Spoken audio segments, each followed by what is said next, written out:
buổi today I will interview Mr. Jan Lee Kim. This is at the call center of IRCC office in San Jose. This interview will be part of the 500 Oral History Project. Thưa chào ông, xin ông có thể cho biết tên ông là gì ạ? Dạ, thưa tôi tên họ đầy đủ là Trần Kim Lý. Thưa ông sinh ra ở đâu và ông đã lớn lên ở đâu? Dạ, thưa tôi sinh ra và lớn lên từ xã Phú Gia, huyện Hương Khê, tỉnh Hà Tĩnh, miền Trung Việt Nam. Khi ở Việt Nam, ông còn nhớ là ông đã từng sống ở những nơi nào, thành phố nào? Dạ, thưa tôi ở Việt Nam thì tôi sống ở miền quê, ở làng tôi. Từ năm sinh ra cho đến năm 15 tuổi thì tôi đã phải trốn đi khỏi làng. Như vậy cái thời tuổi thơ của ông chắc có nhiều kỷ niệm vui hoặc buồn. Ông có thể kể cho chúng tôi được biết về những cái kỷ niệm nào mà ông nhớ nhất, quan trọng nhất trong đời của ông vào cái tuổi ấu thơ không? Dạ, thưa cái tuổi thơ đó thì hầu như là mọi đứa trẻ đều có những cái kỷ niệm. Thì riêng tôi cũng có những cái kỷ niệm mà có thể nói là khó quên, mang đi từ cái thời thơ ấu cho đến bây giờ.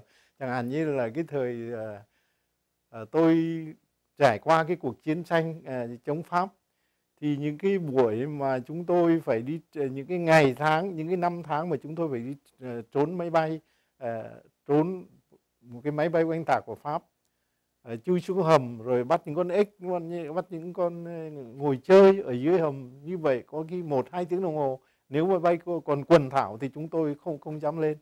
Hay là những cái kỷ niệm mà cái hồi nhỏ tôi cũng khó có thể quên là tôi một lần tôi đi lãnh quà Trung thu, nói là quà Trung thu của Bác Hồ. Chúng tôi phải đi từ lúc 7 giờ tối đến khoảng 10 giờ đêm, đi giữa đồng ruộng, trời mưa gió sập sìu, đến trên một ngọn đồi chúng tôi ngồi để mà chờ để lãnh quà của Bác.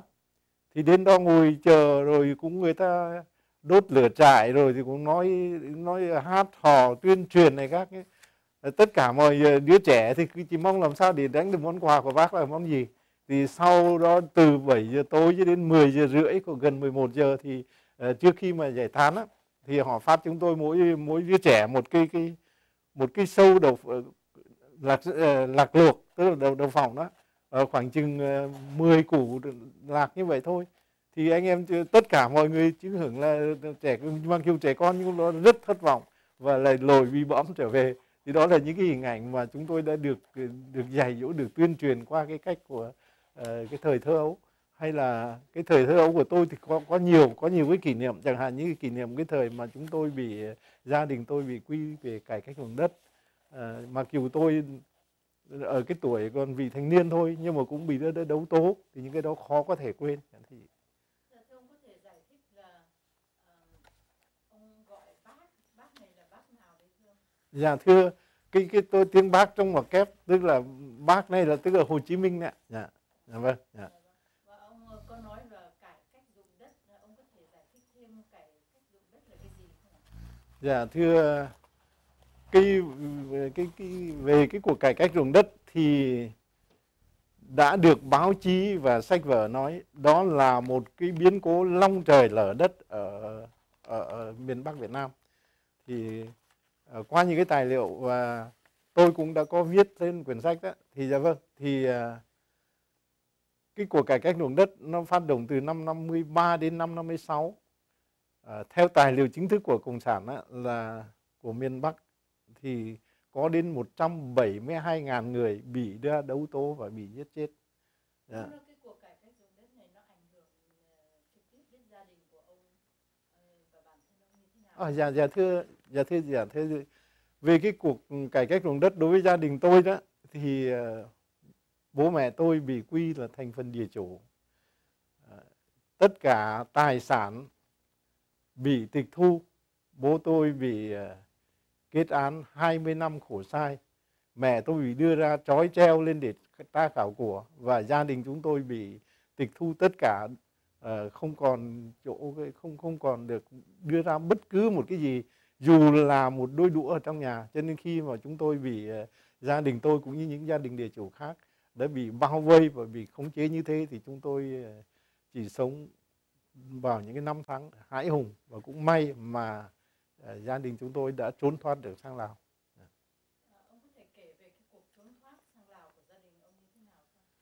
Dạ thưa, cái cuộc trốn thoát sang Lào thì cũng là một trong những cái điều mà hãi hùng nhất, là khi mà bố tôi được một người anh họ đưa trốn sang Lào trước. Một năm sau thì bố tôi mới thuê cho người từ ở bên Lào vượt biên giới về giữa đêm đưa chúng tôi đi vào rừng, và chúng tôi, gia đình tôi cùng một vài gia đình có vài ba người nữa, thì đi trong 20 ngày vượt Trường Sơn từ Việt sang Lào. Và trong 20 ngày đó là chúng tôi nhìn đói vì không có gạo, không có gì mang đi theo cả. Và chúng tôi sống sót nhờ được những cái củ rừng, những rau rừng và những cái củ chuối rừng vậy thôi. Gia đình ông lúc bây giờ gồm có bao nhiêu người? Dạ, gia đình tôi lúc đó tôi đi là tất cả là 6 người. Và ông lúc bây giờ mấy tuổi? Dạ, lúc đó tôi là 15 tuổi. Khi ông gia đình đến Lào thì đến cái thành phố nào hay cái làng thôn nào, còn nhớ tên không? Dạ, chúng tôi đến biên giới Lào thì được xe quân đội Lào đưa vào cái thành phố Tha Khẹc, tức là của cái tỉnh Khăm Muộn của Lào. Và chúng tôi ở đó, tôi ở đó cho đến 4 năm sau thì tôi về Sài Gòn tiếp tục đi học. Tức tôi về Sài Gòn năm 1960. Lúc mà 4 năm ở đó thì ông 11 tuổi cho tới 15 tuổi thì ông làm cái gì trong những ngày tháng đó? Dạ, thưa, cái thời gian tôi ở Lào thì vì tôi không có học được chương trình Pháp và cũng không học được chương trình Lào, trường Lào, cho nên tôi phải đi học tiếng Anh. Chỉ có học tiếng Anh không, mà học tiếng Anh thì cũng học với một cái giáo viên dạy tiếng Anh là một người Philippines mà lại giảng bằng tiếng Lào. Thành ra chúng tôi học cũng bị bõm vậy. Tôi có học qua cái đài BBC, qua những quyển sách English for You, vâng, quyển 1, quyển 2 tôi gửi từ Sài Gòn lên. Và sau đó thì tôi cũng phải đi phải làm để giúp gia đình ổn định trong cái thời gian ban đầu. Tôi làm ở tiệm chụp hình, làm ở tiệm may. Ông có thể nói tóm tắt về cái suy nghĩ cảm tưởng khi mà ông nhớ lại những ngày tháng ở Lào như thế nào không? Dạ thưa, cái cảm nghĩ của tôi đầu tiên và cho đến giờ này và tôi vẫn giữ nguyên cái cảm nghĩ đó là những năm tháng ở Lào là cái đoạn đầu đời tị nạn cộng sản, tị nạn chính trị, và đó là cái lúc mà chúng tôi đã thoát được những cái khống chế khủng bố. Chính những người đồng bào của mình đến nước Lào, chúng tôi được hưởng một cái không khí tự do no ấm và thực sự là hạnh phúc, vì chúng tôi không bị ai hỏi han giấy tờ, không bị đe dọa bất cứ một cái gì. Trong khi đó cái ngày mà chúng tôi đang ở cách đó 1-2 tháng thôi ở miền quê thì chúng tôi luôn luôn lo sợ bị bắt, bị đánh đập, bị bỏ tù, bị giết bất cứ lúc nào. Ông có thể cho biết là tên của ông là Lý, rồi Kim, rồi Trần. Ông có thể cho biết tên đó và họ đó nó có cái gì đặc biệt không thưa ông? Dạ thưa, cái họ chúng tôi là họ Trần và tên lót là Kim. Họ Trần Kim của chúng tôi có từ cái gốc từ ở Thanh Hóa, và đã di cư một nhánh di cư vào Hà Tĩnh từ rất lâu, mấy thế kỷ. Thì cái ông thủy tổ của chúng tôi đó làm quan đại thần ở cái triều nhà vua Lê Hy Tông từ năm 1687. Ông được có cái hiệu là tiền tướng thần lại, lĩnh khanh, núi là Nam. Cái ngôi mộ cho đến giờ này, qua những cái tài liệu viết ở đằng sau những tấm hoành phi hay là những cái tài liệu viết từ những cái gia phả cổ và lấy lại được đang còn á, thì cái ngôi mộ đã tìm lại được và ông thân sinh tôi đã xây đắp lên. Tôi có một cái dịp đầu năm 2009, từ cái ngày tôi sang Mỹ thì lần đầu tiên, tức là khoảng 17 năm sau tôi về, thì tôi có đi thăm cái ngôi mộ ông Thủy Tổ đó. Tức là cái dòng họ Trần Kim của tôi nó có một cái gia phả, có cuốn gia phả ghi nó rất đầy đủ. Thưa ông, như vậy trong gia đình như là ông bà, cha mẹ có hay kể về những câu chuyện truyền thống của gia đình với con cái không? Dạ thưa có.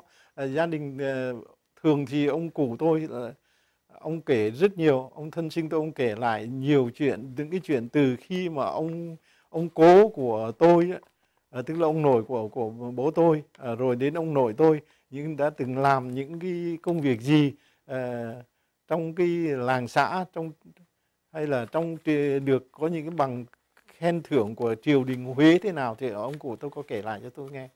Và bây giờ ông là cha mẹ và ông bà, ông có hay kể cho con cái về những câu chuyện truyền thống của gia đình với con và cháu không? Dạ thưa, tôi thường xuyên kể cho con cái, cho con cháu tôi, kể cả những đứa cháu mà con ông anh bà chị tôi đó, biết được những cái gì về tổ tiên, về cha ông tôi kể nhiều, kể cả cái hiện tại, cái cuộc đời mà tôi đã trải qua, những cái gì tôi vẫn kể cho con cháu nghe cả. Bây giờ trở về thực tế thì hiện tại trong gia đình của ông thì trong gia đình nói chuyện thì dùng tiếng Việt, tiếng Anh hay tiếng khác? Dạ thưa, trong gia đình tôi thì chúng tôi nói tiếng Việt. Cái ngày mà sang Mỹ thì tôi có ba đứa con nhỏ, lúc đó tôi mới sang Mỹ thì các cháu dưới 10 tuổi, và tôi đã cho các cháu học mỗi đứa trong 10 năm tiếng Việt. Và bây giờ thì cả ba cháu đều đọc thông viết thạo tiếng Việt, và dĩ nhiên các cháu học trường đã học đại học cả, ở các trường đại học Hoa Kỳ, thì các cháu thì nói tiếng Anh, nhưng mà nói tiếng Anh với nhau, nhưng mà nói với chúng tôi thì nói tiếng Việt. Và đó là cái cách mà tôi muốn duy trì thêm một cái ngôn ngữ mẹ đẻ. Thì trong nhà thì các cháu cũng có thể nói tiếng Việt, tiếng Anh hay là với cả gia đình, nhưng mà thường thường á thì nói chuyện với chúng tôi thì dùng tiếng Việt nhiều hơn tiếng Anh. Ông có thể cho biết cái trình độ học vấn ở trong gia đình ông, từ ông cho tới bà và các cháu không? Dạ thưa, về học vấn thì tôi học xong đại học năm 1968, thì sau khi xong đại học tôi vào quân đội. Trong cái thời gian trước đó thì tôi cũng là giáo sư dạy một số trường trung học. Nhà tôi thì đầu tú tài 2, và sau đó thì lập gia đình. Các con tôi thì bây giờ có 3 đứa thì đều đã đại học. Một cháu đầu á, cháu trai đầu thì năm nay học năm cuối về kỹ sư điện. Trước cháu đã lấy xong cái computer science, và bây giờ chuyển sang cái major mới là electrical engineering. Và đứa con gái thứ hai thì đã học xong 4 năm ở UC San Diego. Cháu thứ ba, cháu út, thì năm nay tốt nghiệp trung học ở San Jose High Academy, và sẽ sang học cái trường Chicago, là một trường tư. Cháu được cái học bổng 54.000 một năm. Gia đình ông có hay tụ họp mặt không, và thường tụ họp vào những lúc nào? Dạ thưa, cái tụ họp gia đình thì có như là một truyền thống từ xưa nay. Cái tụ họp nhiều nhất á, là những đám giỗ, đám giỗ ông nội, đám giỗ ông ngoại, đám giỗ ngay cả giỗ mẹ tôi, thì mẹ tôi đã mất qua đời. Ông thân sinh tôi năm nay 98 tuổi thì còn thưởng tại ở Sài Gòn. Như những đám giỗ hay là ngày Tết thì gia đình chúng tôi luôn luôn có những cái buổi họp, ngoài những cái buổi họp mặt, khác, có khi là như chẳng hạn như là sinh nhật hay là những cái lễ gì đó. Trong những cái buổi họp đó thì gia đình thường nói về những chuyện gì, và có những cái phần thưởng hay những cái khen ngợi đặc biệt dành cho những thành phần trong gia đình mà có những việc làm hoặc có những cái thành quả tốt không? Theo cái truyền thống hay là cái tập tục của gia đình chúng tôi thì chỉ có những cái quà tặng vào lúc sinh nhật hay là ngày Tết, gọi là lì xì đó, thì nhân những cái dịp đó thì có thể là không, cái món quà đó có khi là cũng vài ba trăm, cái xứng đáng cái giá trị 100-200 đô, hoặc là có một cái món quà gì đó. Nhưng mà để mà có những cái phần thưởng đặc biệt, ví dụ như là học giỏi rồi được thưởng như vậy, thì chúng tôi trong gia đình cũng có, nhưng mà luôn luôn có những cái khích lệ và những cái phần thưởng rất bình thường nhưng mà là rất có tác dụng trong việc khuyến khích con em theo học. Trong nhà của ông bà đã có, của ông đã có bàn thờ và bàn thờ như thế nào? Dạ, thưa chúng tôi là đạo Phật và cùng với thờ tổ tiên. Thì cái truyền thống của gia đình tôi từ thời xa xưa thì khi nào cũng có một cái bàn thờ rất trang trọng, gọi là như ở lúc ở Việt Nam thì cái bàn thờ đó là coi như dành nguyên một căn ở trên sân thượng, ở trên cái tầng lầu trên cùng, nguyên một căn để làm một cái bàn thờ. Sau này đi sang Mỹ thì chúng tôi vẫn duy trì cái bàn thờ như vậy, mặc dù cái điều kiện nó không được như ở bên Việt Nam, nhưng mà cái bàn thờ vẫn dành một cái chỗ trang trọng nhất và vẫn có những cái thờ phượng một cái thường xuyên, bởi vì chúng tôi nghĩ đó là cái để cho con cháu nhìn lên nhìn về tổ tiên của mình và có cái tâm hồn hướng thượng để biết được là ngoài chúng ta ra thì chúng ta sống ở đây tức là có tổ tiên, có nguồn gốc, và khi nào cũng hướng về cái đó thì các cháu có một cái niềm tin hơn. Vì tôi có giải thích cho các cháu là bây giờ ví dụ như là đến một lúc nào đó mình không còn kêu cứu với ai được nữa, không có người, không xung quanh bốn bề là âm u hoàn toàn hoang vắng, thì mình kêu cứu ai? Mình kêu cứu trời Phật, theo cái tôn giáo của mình kêu cứu. Đó là cái niềm tin cuối cùng khi mà mình không còn có chỗ nào để cứu vớt được, thì các cháu, con cái tôi nó coi nó nói nó công nhận cái đó là đúng. Thì ông nói đến gia phả, hiện tại giờ ông có gia phả, có giữ trong gia phả của trong ở bên Mỹ này hay là ông gia phả còn ở Việt Nam? Dạ, thưa gia phả thì hiện năm trước khi mà tôi ra đi thì tôi cũng có giúp với bố tôi để làm lại, nhưng mà sau khi tôi đến Mỹ được vài ba năm thì bố tôi đã làm xong cuốn đó và phân phối đi thiền với Mỹ. Tôi đã có cuốn gia phả đó và tôi cũng đã dự trù tôi sẽ dành một thời gian khoảng một năm gì đó tôi in lại cuốn gia phả, vì coi như là cập nhật hóa, update lại cái gia phả. Cảm ơn ông. Bây giờ sang đến phần là cái cuộc chiến tranh Việt Nam nhé. Nó kéo dài như thế, nó đã ảnh hưởng cá nhân ông như thế nào, cái cuộc chiến tranh này? Thưa, cái cuộc chiến tranh Việt Nam thì tôi đã tham dự cuộc chiến tranh từ cái ngày còn thơ ấu, tức là cái ngày mà tôi còn khoảng 12, 13, 14 tuổi là tôi đã đi làm liên lạc, tức là giao liên cho bộ đội Việt Minh để đánh Pháp. Thì khi mà tôi trốn thoát được khỏi cái chế độ cộng sản thì tôi vào miền Nam thì lại tiếp tục cái cuộc chiến tranh đó. Gia đình tôi, anh em, bạn bè, họ hàng tôi cũng có nhiều người bị ảnh hưởng rất nhiều với cuộc chiến. Có người chết, có người bị cộng sản xử tử chẳng hạn.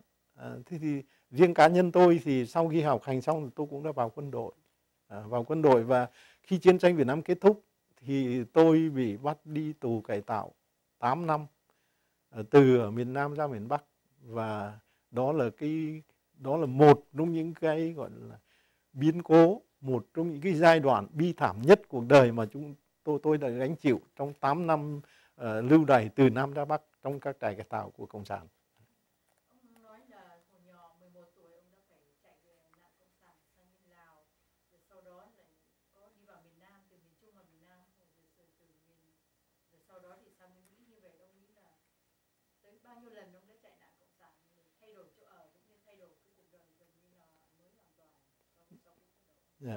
Thế nếu mà nói đúng thì tôi có hai giai đoạn đi chạy trốn Cộng sản để tị nạn Cộng sản.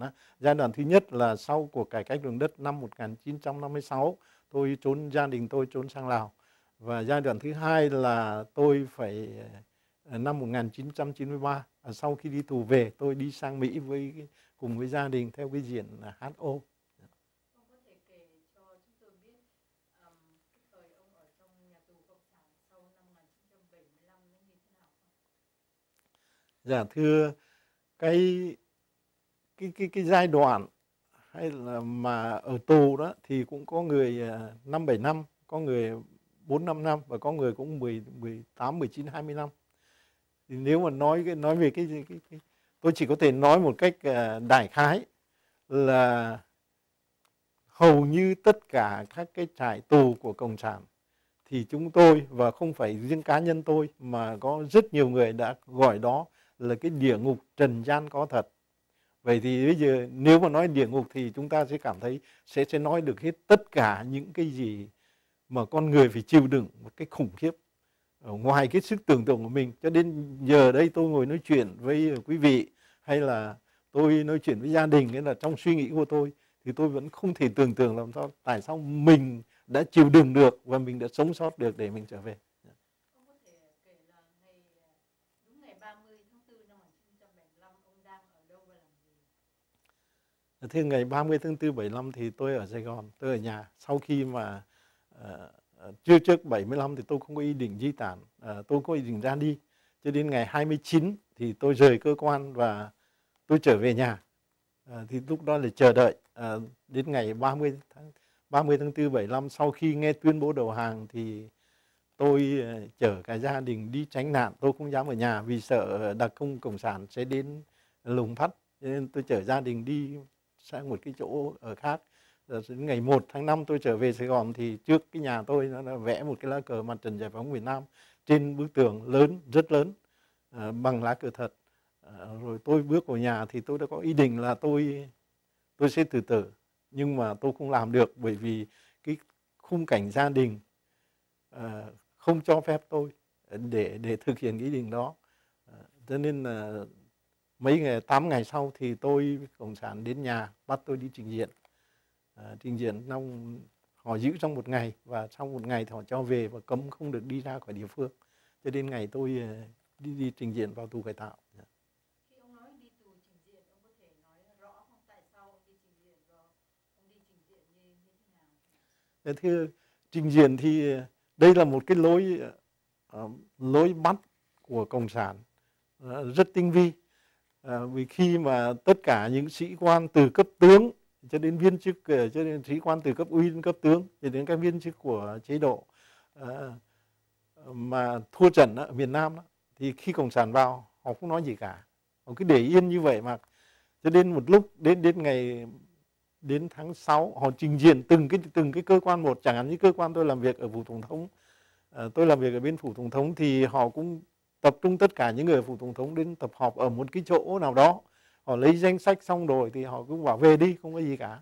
Thế nhưng mà đến giữa tháng 6, ngày 12, 13 và 14 tháng 6 năm 1975 thì họ đưa ra một cái thông cáo của cái Ủy ban Quân quản Sài Gòn Gia Định, kêu gọi cái thông cáo thứ nhất là tập trung tất cả những viên chức từ cấp thiếu tá, quan chức từ cấp thiếu tá và các công chức từ phó ty đến phó tổng thống tập trung để đi học tập trong một tháng, đóng 13.500 tiền Việt Nam Cộng Hòa.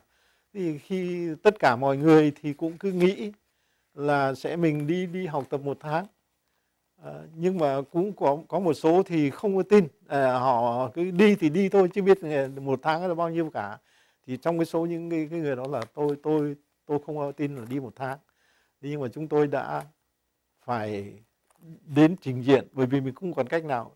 Ngoài một vài người, một số không nhiều nhưng mà cũng có, họ trốn về quê, họ trốn một chỗ nào đó, thay đổi lý lịch, thay đổi căn cước. Nhưng mà tôi thì cũng có một vài nhân viên đến nói tôi là họ sẽ trốn, và nếu tôi vào trong trình diện thì khai báo làm sao đó có lợi cho họ. Thì khi vào thì tôi khai vào là những người đó đã di tản, nhưng mà tôi không có ý định trốn, và chúng tôi đã đến trình diện ở cái địa điểm họ quy định. Buổi tối họ giữ chúng tôi trong 3 ngày, sau đó thì đưa xe chở đến cái trại tập trung đầu tiên. Thì trên 3.200 viên chức và sĩ quan của chế độ cũ, của chính phủ, đúng là của chính phủ Việt Nam Cộng Hòa, tập trung ở cái làng Cô Nhi Long Thành. Ở đó trong khoảng thời gian 1 năm thì họ đã phân tán đi các trại ra Bắc, rồi một số ít ở lại miền Nam. Ông có thể kể một ngày làm việc của ông ở trong cái trại tù đó, như buổi sáng ông dậy ông làm gì cho đến khi tối thì ngủ, ông có thể kể cho biết là một cái ngày sinh hoạt của ông trong trại tù như thế nào? Cái ngày sinh hoạt của trại tù thì tôi sẽ nói về cái chung của tất cả những người tù phải làm việc như thế nào. Thì buổi sáng chúng tôi phải dậy lúc khoảng 6 giờ rưỡi sáng. họ cũng cho ra sân làm vệ sinh, phương tiện vệ sinh cá nhân, rồi đánh răng súc miệng, xong rồi thì 7 giờ thì bắt đầu tập hợp ra sân, ra một cái bãi đất trống và tập hợp để đi lao động.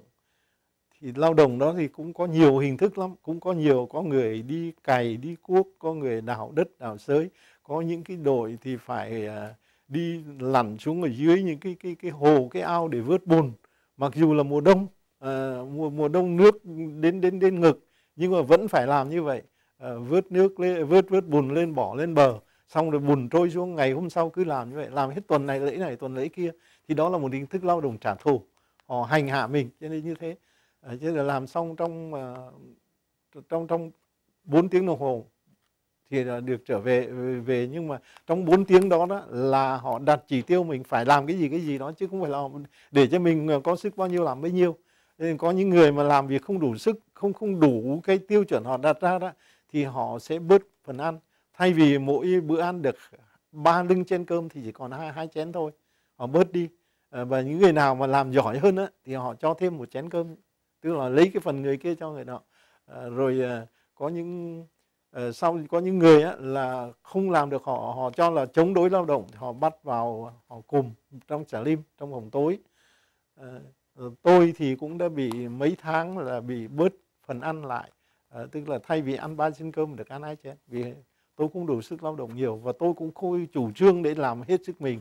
Bởi vì cũng có nhiều người đã làm việc để chứng tỏ ta đây là học tập tiến bộ này khác đó, thì cuối cùng họ chết vì không có ăn mà làm việc quá sức, thì họ bị xuống sức, bị gọi là stamina, tức là bị xuống sức hết cả, thì họ hết sức rồi, kiệt sức đó, gọi là bị kiệt sức thì họ chết. Cho nên là đó là 4 ngày, xong buổi chiều về ăn cơm xong rồi thì nghỉ đến 1 giờ thì dậy lại tiếp tục đi lao động cho đến 4-5 giờ về. Buổi ăn cơm xong thì 8 giờ tối họ cho bắt người đến ngồi học tập, sinh hoạt, hát, họ học về chính sách tẩy não. Và đến 10 giờ đêm thì bắt buộc mỗi người phải vào trong mùng, bỏ mùng xuống, không được thắp đèn, không được người nào ngồi dậy cả, phải nằm cho đến sáng dậy. Và ở ngoài cái cửa phòng giam thì có người đi kiểm soát theo dõi. Người nào mà không tắt đèn, hay là người nào mà vẫn ngồi tựa vào tường, bỏ mùng xuống nhưng mà không nằm ngủ hay nói chuyện với nhau, thì ngày sáng hôm sau họ cảnh cáo. Đó là những cái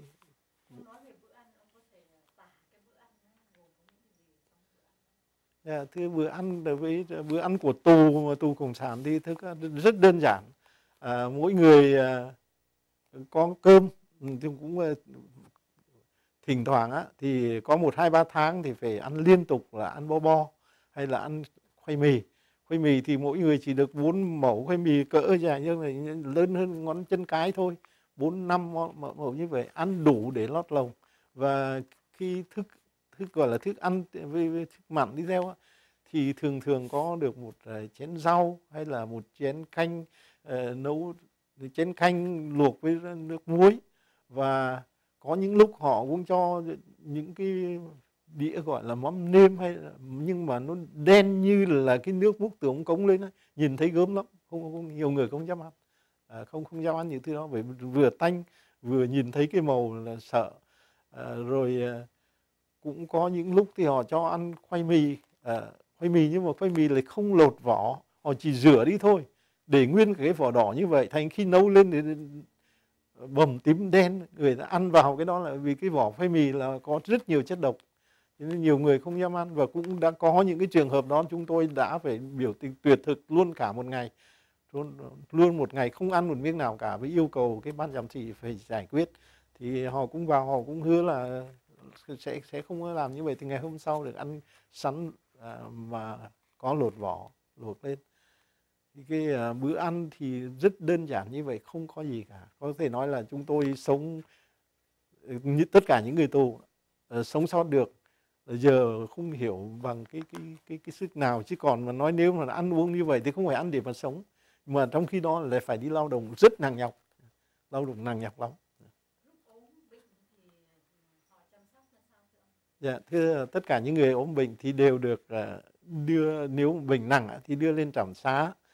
Trạm xá thì nó bằng một cái trạm gác cảnh sát ấy, mấy tầm gác nhỏ vậy thôi chứ không có gì cả. Trong có vài người y tá, nhưng y tá đó là y tá tù, những người tù. Chẳng hạn như có một số bác sĩ, rất nhiều bác sĩ đã từng ở tù với chúng tôi, như bác sĩ Đại tá Văn Vân Của là đô trưởng Sài Gòn, ở tù chúng tôi từ miền Nam ra miền Bắc. Thì những cái người đó là người để săn sóc cái tù. Thì thuốc phát thì như là thuốc do ban giám thị, do họ phát, họ cấp cho mình, nhưng mà thuốc phần lớn từ ở miền Bắc mà chúng tôi được cấp phát thuốc là thuốc APC. Cái chữ APC đó thuốc như là một cái loại thuốc aspirin gì đó, thì trị bá bệnh. Đau răng cũng đó, mà sốt rét cũng thứ gì cũng vậy. Phần lớn là phải nhờ đến cái kêu cứu gia đình gửi những cái loại thuốc riêng. Tôi nhớ chẳng hạn như anh Bùi Vĩnh Phúc là chồng của nữ nghệ sĩ Bích Sơn, anh ở chung với tôi, anh bị sốt rét quá nặng và cuối cùng phải nhờ đến gia đình có gửi thuốc từ ra thì anh mới trị được, còn nếu không là sẽ không thể nào sống sót được về cái bệnh này. Số bạn của ông có ai chết trong tù không? Dạ thưa nhiều. Bạn tôi có nhiều người chết trong tù, trong đó có những người tôi có thể không bao giờ quên. Chẳng hạn như là cái người bạn của tôi cùng đi dạy học với tôi, cùng tốt nghiệp ở Vạn Hạnh. Anh ta có 2 cái cử nhân ở Vạn Hạnh, anh ta đi dạy học với tôi, đi làm việc với tôi, và là cũng người phù rể cho đám cưới của tôi đó. Anh ta chết ở ngoài trại tù Vĩnh Phú. Hay là một số những người bạn làm cùng cơ quan với tôi chết ở một số các cái trại khác. Một cái người mà tôi cũng vừa có nhắc đến trong một cái tác phẩm tôi viết đó là cái ông, đó là bạn làm việc về ông bố tôi ở bên tòa lãnh sự Việt Nam Cộng Hòa bên Lào. Ông cũng chết ở ngoài miền Bắc, và trước khi chết thì ông cũng có nói với tôi lời mong ước làm sao để được trở về để gặp bố tôi, nhưng mà ông đã chết. Hay là những người bạn mà chết ở trong trại tù mà tôi thấy rất như là ở cạnh tôi, những người đã từng chăn trối với tôi và sau đó họ chết. Thì có một số người bản thân họ đã chăn trối với tôi là nếu mà tôi chết thì anh về nhắn với gia đình thế này thế kia đó, thì những người đó là chết cả. Ông nghĩ là bao nhiêu % tù bị chết trong tù? Cái số người chết đó thì thực ra nó không đến quả 1/3 đâu, không đến 1/3, tôi nghĩ như vậy, không đến 1/3. 1/4. 1/4 thì có thể, nhưng mà tôi cũng không biết được con số chính xác nhỉ. Vì tất cả những người chết là ở các trại khi ở trong tù là cộng sản giấu kín, chỉ có phòng này biết là mình có một người chết thôi, cái phòng bên kia chết nhiều khi không biết. Họ biết thì họ chết, họ đưa đi, họ coi như là đưa đi im lặng, đưa đi trong đêm, không ai biết cả. Thưa ông, đối với ông thì cái gì khủng khiếp nhất đối với ông trong cái nhà tù cộng sản? Cái khủng khiếp nhất mà trong nhà tù cộng sản là cái lao động khổ sai.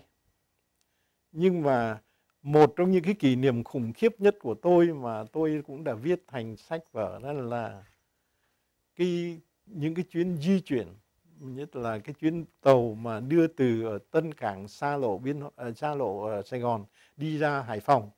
Thì dưới cái hầm cầu, dưới cái hầm tàu đó, đúng là một cái địa ngục. Và không phải một mình tôi viết mà có rất nhiều những người tù cải tạo, những nhà văn đã viết thành sách về vì những cái hiện tượng đó. Cái cảnh ngộ của những người tù mà bị chất xuống ở giữa những cái hầm gầm tàu thủy để đưa từ Nam ra Bắc, hoặc là đi trên xe lửa. Tô Thủy Yên, nhà thơ Tô Thủy Yên cũng đã từng viết một cái bài thơ và đọc lên thì vẫn lạnh gáy, với mô tả cái sự khủng khiếp nhất ở trong những cái chuyến như vậy. Còn bình thường trong cuộc sống thì chỉ có lao động không phải là lười làm việc, nhưng mà vì lao động tính cách khổ sai mà ăn uống không có sức khỏe thì bắt đầu suy kiệt. Như người bạn tôi bị gục ngay giữa đám ruộng, chúng tôi xin để cho anh được nghỉ, không được nghỉ, cuối cùng đưa lên bờ nằm, 2 ngày sau đưa đi ra trạm xá, anh chết coi như là chết trên bãi lao động. Thì xác của những người tù này họ cho gia đình đến nhận hay họ xử lý ra sao? Thưa, tất cả những cái người tù bị giết và đưa đi chôn thì họ chết và đưa đi chôn thì không bao giờ thông báo cho gia đình. Không bao giờ thông báo gia đình. cho mãi, có những người cả mấy năm sau. Như có những cái trường hợp mà một cái người bạn tôi chết ở ngay cái năm đầu tiên ở Long Thành đó, thì anh ta cũng chăn chối với tôi là thế này nhưng nhắn lời gia đình. Thì sau đó đó cái anh ta chết thì ban Dâm Thị nói là đã thông báo gia đình rồi, và sẽ chiều nay sẽ có người lên, gia đình lên nhận mặt, sau đó thì mới chôn cất. Thì chiều họ cho một cái nữ cán bộ cũng đổi nón, mang áo đi từ ở ngoài vào. Dĩ nhiên là anh em chúng tôi không được đến gần, phải từ ở trong buồng nhìn, ở xa nhìn lại thôi. Thấy người đó thì mình cứ tưởng yên chí đó là cái người em gái của cái anh bạn tôi đó, đã đến được nhìn mặt anh lần cuối. Nhưng mà không phải, 6 tháng sau mà có một cái vụ thăm nuôi thì cái người nhà cô em gái lên đi thăm ông anh, thì mới biết là đấy là cú bịp, chứ không phải hoàn toàn như vậy. Hay là người bạn tôi Lê Quảng Lạc thì anh chết ở ngoài Thanh Hóa. Mãi đến cái năm 95 thì mấy cô em của anh ở Mỹ này đến gặp tôi, hỏi thăm từ ở bên Carolina hay là một số các cái tiểu bang khác đến để gặp, hỏi thăm là bây giờ chết thế nào và biết ngôi mộ ở đâu. Thì thực sự chúng tôi không biết được, chỉ biết cái hoàn cảnh chết là như vậy thôi, còn ngôi mộ cái gì họ giấu hết cả. Dạ, thưa tôi được trả tự do năm 1983. Thực ra thì gia đình tôi có chạy trọt, bỏ ra một số tiền để về. Thành ra tôi được về trong một cái đợt mà có mấy người bị bệnh cùi hay là bị cách ly khỏi tập thể vì bệnh trạng đó. Thì điều này tôi cũng không muốn nói nhiều vì nó ảnh hưởng đến những cái người mà đã giúp mình được ra sớm đó. Nhưng mà chúng tôi gia đình tôi đã bỏ tiền đấy chứ. Vì nhân viên của tôi có đến 13 năm mới được về. Dạ, mỗi người thì cũng khoảng từ 1 đến 2 cây vàng. Dạ vâng, 1-2 lượng vàng. Dạ vâng. Thưa tôi đến Mỹ từ năm 1993, ở tháng 2 năm 1993. Trong cái 10 năm 83 tới 93 đó, ông sống như thế nào tại Việt Nam? Dạ thưa, cái thời gian mà tôi từ năm 83 đi trong 10 năm thì cũng nói theo cái chuyện là một cái quan điểm chung của nhiều người nói đó, là một cái nhà tù lớn. Quả thật đấy là một nhà tù lớn. Bởi vì tôi trở về với chính căn nhà của tôi, trong giấy ra trại nói là trở về căn nhà đó, nhưng mà tôi không được nhập hộ khẩu, không được mua gạo tiêu chuẩn theo cấp cho một công dân. Mặc dù sau 1 năm tôi ghi là tôi quản chế trong 1 năm. Sau 1 năm thì họ tự động đưa đến cho tôi một cái giấy trả lại quyền công dân. Nhưng mà tôi vẫn phải đến trình diện ở phường mỗi ngày, mỗi tuần, và không được đi ra khỏi địa phương. Đi đâu thì phải báo cáo, và xin giấy phép họ cũng không cho đi. Mặc dù tôi xin về quê thăm quê hương mà họ đưa giấy phép 4-5 lần họ vẫn không, họ từ chối. Tôi hỏi tại sao vậy thì họ bảo là chính sách mà anh. Họ nói là chính sách, họ không cho đi.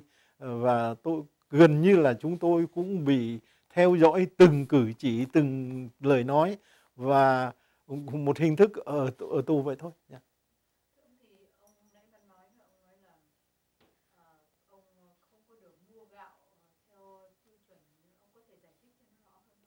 Dạ thưa thế này, cái hồi đó là mỗi người có tên trong sổ gia đình của chế độ cũ, và sau này nó gọi là hộ khẩu đó. Thì người nào có tên hộ khẩu thì mỗi tháng được mua, ví dụ là tôi không nhớ cái số lượng là mấy kg gạo. Thì trong gia đình ai được mua cả, chỉ trừ những người không có tên thì không có mua. Như vậy tôi không có tên là tôi không được mua gì hết trơn. Thực ra thì đó là một cái cách mà họ muốn khống chế mình. Thì tôi cũng không rõ cái chính sách đó như thế nào, mà tôi có khiếu nại, mặc dù tôi không cần thiết. Thực ra thì tôi không cần thiết cái gạo đó, bởi vì gạo đó của hầm ăn rất khó ăn, nhưng mà đó là một cái nguyên tắc thì tôi có khiếu nại, và họ nói là cái này là chính sách, không chỉ có công an mới giải quyết, chứ bên lương thực không giải quyết. Dạ, thưa, gạo thì gia đình cứ mua gạo ở ngoài chợ thôi ạ. Dạ, mua gạo ngoài chợ. Dạ, nó khác nhiều. Cái giá mà gạo phát theo tiêu chuẩn thì họ đưa đi, thường là có những cái người họ thầu, họ mua lại, họ đưa đi bán lại chỗ nào không biết. Cái giá đó chỉ bằng 1/2 cái giá gạo mua ngoài chợ thôi. Và thực cái gạo mà gạo theo tiêu chuẩn Hòa Phát là những cái loại gạo mà cũng khó ăn lắm, mà chúng tôi đã ăn cơm tù sợ quá rồi. Ăn cơm tù trộn cứt chuột, rồi gạo trộn cứt chuột nấu lên, rồi thì gạo mốc, gạo thối, gạo gì để ăn, rồi thành khi về như vậy đó thì gia đình cũng không để cho mình phải ăn cái loại gạo đó, nhưng mà họ vẫn mua, họ đưa đi bán, mua đi bán lại. Thưa ông, thì khi ông được tin là ông sẽ được đi Mỹ đó, thì cái cảm tưởng của ông như thế nào? Thì đó là cái điều mà chúng tôi mong đợi từ ngày ở trong tù. Vì những cái ngày chúng tôi đang ở tù ở ngoài Bắc, chúng tôi đã có một cái suy luận và một cái niềm tin là nếu không chết thì phải được thả, và thả về thì không thể sống với chế độ cộng sản, và phải được phải đi một chỗ nào đó. Thì tôi vẫn ôm cái suy nghĩ đó và cái ước mong đó. Cho nên khi mà được cái chương trình HO nó diễn tiến trong rất nhiều năm, từ tháng 12 năm 89 là ông Robert Fonsette ký với Hà Nội về cái thả hết tù cải tạo và cho đi định cư, cho đến ngày mà chúng tôi đi là cũng đến 4-5 năm sau. Cái thời gian đó nó kéo dài lắm, thì chúng tôi hồi hộp từng ngày từng giờ, cho đến khi mà nhận xong cái sổ thông hành cả gia đình rồi, ra sân Tân Nhất, bước lên máy bay, ngồi trên máy bay bắt đầu cất cánh, chúng tôi yên tâm là chúng tôi đã thoát khỏi cái nơi mà mình, một cái quá khứ nó quá sợ hãi. Thì chúng tôi biết là chúng tôi đã bắt đầu làm lại cuộc đời. Từ cái ngày ra khỏi tù thì chúng tôi nói là đó mà đúng thực là cái ngày mà chúng tôi mẹ sinh lần thứ hai, đã sống lại, đầu thai lại từ một kiếp khác. Và cái ngày sang Mỹ thì chúng tôi biết là chúng tôi đã bắt đầu thực sự được làm người. Thưa ông, trong cái quá trình làm hồ sơ đó thì ông có bị khó khăn gì không? Dạ thưa không, cái quá trình làm hồ sơ thì không có khó khăn, chỉ trừ khi họ chỉ có một số người, một số công an đó, họ muốn vòi tiền hối lộ mà thì mình không biết để đưa, mà cũng không có, cá nhân tôi không bao giờ chủ trương để đưa bất cứ một gì, kể cả những người công an đến nhà để làm việc họ hay khỏi cái này, không bao giờ tôi mời ly nước hay là một cái điếu thuốc cái gì cả, vì tôi chủ trương là không làm như vậy. Nếu làm như vậy có một họ thể lấn tới, vì ở bên cũng có một vài lần ở công an phường không chịu ký giấy tờ cho tôi, mặc dù cái đó là lệnh ở trên thành phố, trên quận về kêu là về phải xin chữ ký ở phường, thì họ làm khó dễ và họ nói năng một cách rất là khó chịu, rồi ném giấy tờ xuống giữa bàn, họ nói gằn giọng nói. Thì tôi bảo các ông ký thì ký, không ký thì thôi. Bởi vì cái này là ở trên thành phố, trên quận nói tôi về xin ký ở phường, thì cái anh trưởng công an phường mới ném tờ giấy xuống bàn và nói với tôi là anh nên nhớ ở đây không phải là cái máy ký. Thì tôi mới biết là anh ta đòi tiền mà tôi đã không đưa tiền, nhưng mà tôi vẫn không đưa tiền. Đến khi anh ký xong thì tôi đưa đi, nếu không ký thì thôi. Bây giờ tôi chủ trương từ ở trong trại tù về không điếu đóng bất cứ một thứ gì với cái đám cán bộ. Khi mà ông gặp phái đoàn Mỹ hỏi ông những câu hỏi đấy thì họ có hỏi những câu hỏi gì thưa ông? Thế khi tôi phỏng vấn để đi đó, thì họ chỉ hỏi phái đoàn Mỹ hầu như là đã đọc hồ sơ.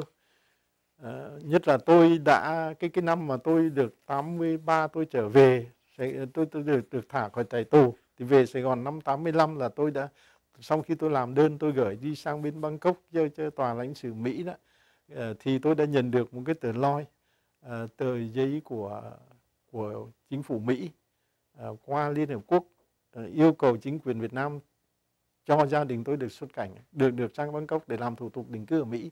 Cho nên có lẽ là qua những cái hồ sơ đó thì khi phỏng vấn phái đoàn không hỏi nhiều, chỉ hỏi sơ qua về ngày trước tôi làm những cái gì, thì họ cũng nói chuyện như là một cuộc nói chuyện vui vậy thôi. Và sau đó thì ok là làm giấy tờ để đi. Khi sang Mỹ thì gia đình ông có đem được cái kỷ vật gì từ Việt Nam qua đi cùng không? Thưa, chúng tôi không đem được cái gì. Cái ngày thực cái gì, những cái kỷ vật của gia đình đó thì có những cái gì tôi để lại bên Việt Nam là bởi vì tôi nghĩ đó là cái gốc. Thì còn gia đình anh em họ hàng ở đó, để riêng những cái quà kỷ niệm thì thôi, ngoài hình ảnh đó thì tôi không mang được cái gì cả. Thưa ông, thì sang đến Mỹ thì ông có cái cuộc sống mới, ông so sánh như thế nào giữa cuộc sống mới ở đây và cuộc sống Dạ. Thế nếu nói cuộc sống ở Mỹ thì đây là một cái nơi mà hầu như là mọi phần trên trái đất nhân loại vẫn ao ước được đến sống ở nước Mỹ. Thì quả thật là đây là có một cái cuộc sống nó về vật chất thì rất đầy đủ, có thể nói là dư thừa, về tinh thần thì rất thoải mái. So với những cái nước mà ngay cả cái hiện trạng xã hội Việt Nam Cộng Hòa xưa vậy thì ở đây vẫn là có một cuộc sống hơn hẳn. Nhưng mà đối với những người mà như chúng tôi đó thì ra đi không phải vì vấn đề như vậy, không phải vấn đề cơm áo, mà ra đi chỉ vì mình không sống được trên quê hương mình phải ra đi. Và chúng tôi đến đây thì phải nói là có một cuộc sống đầy đủ, nhưng mà vẫn cảm thấy thiếu một cái gì đó, thiếu một cái gì đó mà có lẽ là từ sâu thẳm ở trong cái tâm khảm mình mới hiểu được, còn những người khác không hiểu được mình. Thưa ông sang bên Mỹ này thì ông làm nghề gì? Ông bắt đầu lại cuộc đời như thế nào? Khi sang Mỹ thì chúng tôi đã ở cái tuổi trên 50 rồi, cho nên chúng tôi không có cơ hội để làm được nhiều, nhất là hoàn cảnh gia đình, hoàn cảnh tâm lý. Về tâm lý đó thì cái ngày mà tôi sang Mỹ, tôi vẫn chập chờn giữa cái quá khứ và hiện tại. Hầu như là tôi không định vị được tôi đang ở đâu. Mặc dù cuộc sống đó có rất nhiều thay đổi, có đầy đủ rồi, nhưng mà tôi ra gặp bạn bè mà tôi vẫn hình như tôi cứ thấy một người bạn, tôi nghĩ hay là anh này ở trong tù với mình.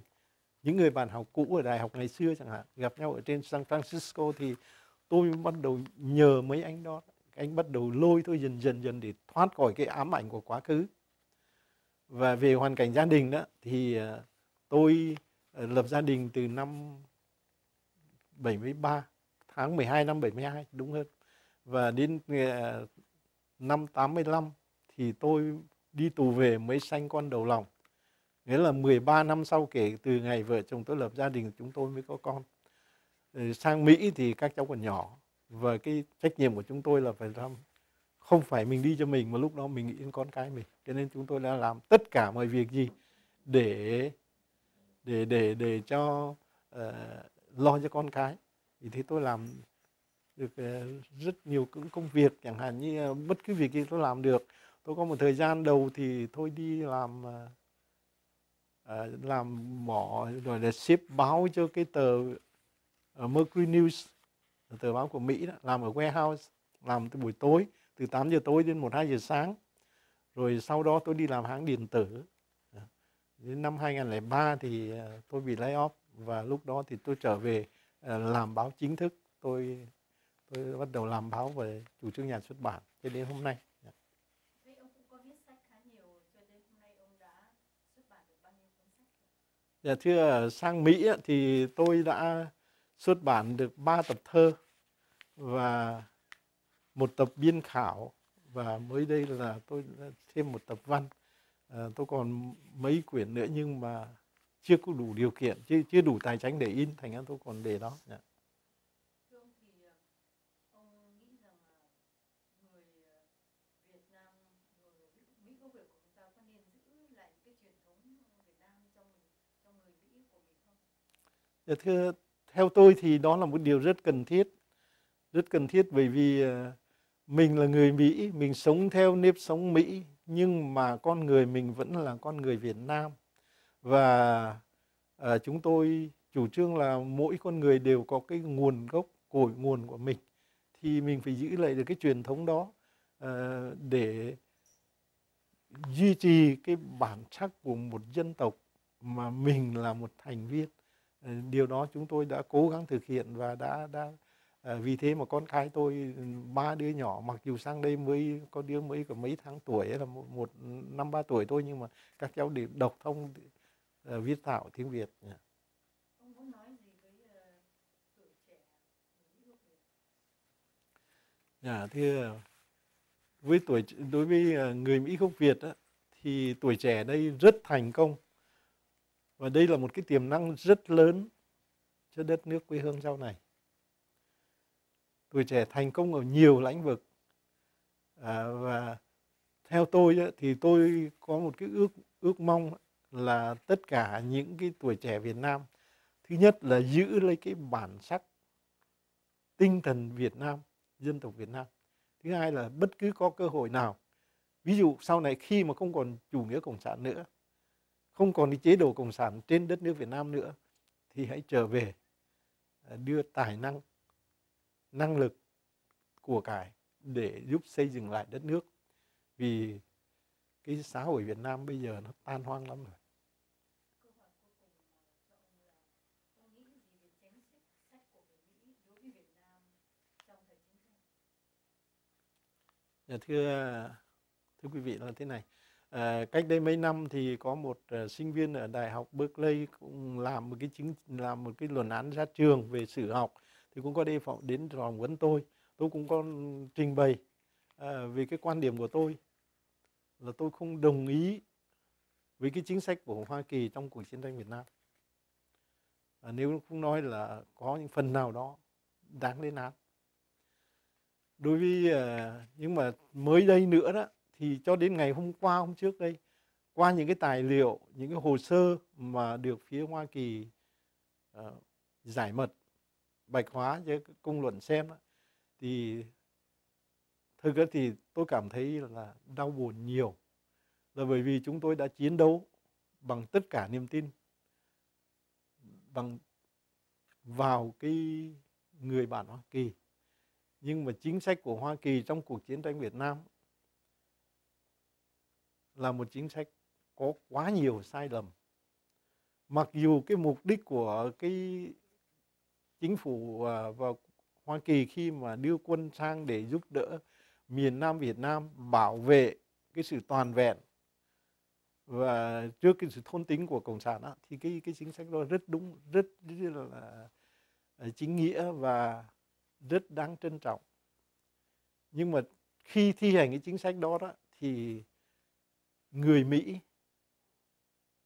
đã xử sự theo cái cách trịch thượng và lãnh đạo cuộc chiến tranh, thay vì giúp người Việt Nam, giúp chính phủ Việt Nam Cộng Hòa để thực hiện cuộc chiến tranh đó thành công, thì người Mỹ đã chủ động cuộc chiến tranh, bó tay chính phủ Việt Nam Cộng Hòa, và tất cả chỉ là quyền lợi của nước Mỹ mà không nghĩ đến một cái lý tưởng hậu quả lâu dài cho cả một dân tộc, một nửa đất nước Việt Nam.